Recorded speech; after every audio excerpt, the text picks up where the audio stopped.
pagiging sport. Halika dito. Buti na lang, parang may premonition ka na isusunod kang ikakasala. Nakamarong ka ba, sir name? Jason po. Jason, asa na mga magulang mo?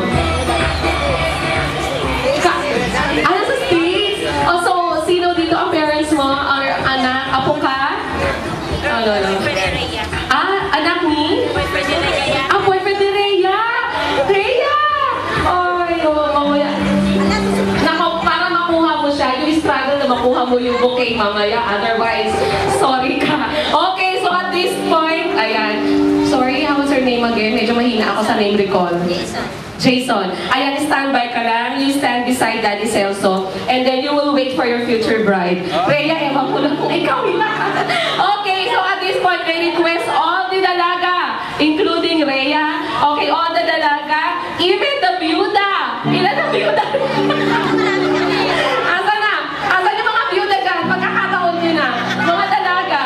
Go, Rhea. You fight for your love. Dito, sa mga dalaga. Come on. O, asa again ang mga bisita natin. Mag-pinpoint naman kayo ng mga dalaga.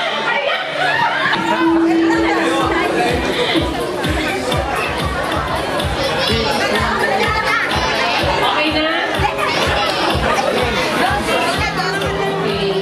So, ito rin, para hindi na magkagulo. So, kung kanino mahinto to as the music stops, okay, so siya na yun ha, simulan. Malabo. Iikot ha. Okay, dance ha. I want everybody to dance. Okay.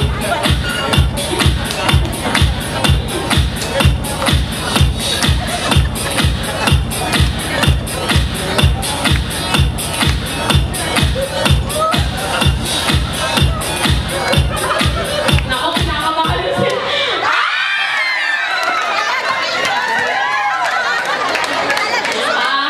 Okay naman. So, how do you feel now, Jason? Narinig ko. Nakita mo, na-witness mo kung gaano ka-aggressive si Daddy Celso. So, what he did, you will do also. Okay? So, music. Ay, out daw. Kaya hindi ko masasagot. Okay, go. Higher. You shout naman higher para itaas mo yung Jason. Higher.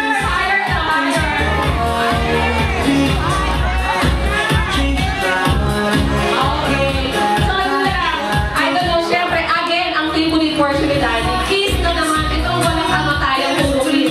This time, sasabayan music yan. Sasabayan nyo si Mami at si Daddy. So, once they kiss, magkikiss din kayo. Bahala na kayo kung saan o kayo. Nandito si Judith. It may be just a kiss on the cheek or wherever, I don't know. Okay, so yun, tayo. And then, ang ating photographer, go. Ayan, at the count of 3 again, ha? Okay, 1, 2, 3, go.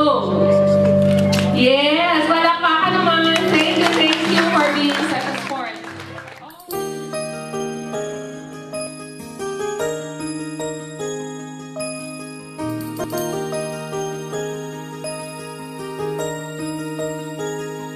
My head's in a jam, can't take you off my mind. From the time we met, I've been beset by thoughts of you. And the more that I ignore this feeling, the more I find myself believing that I just have to see you again. I can't let you pass me by, I just can't let you go. But I know that I am much too shy to let you know. Afraid that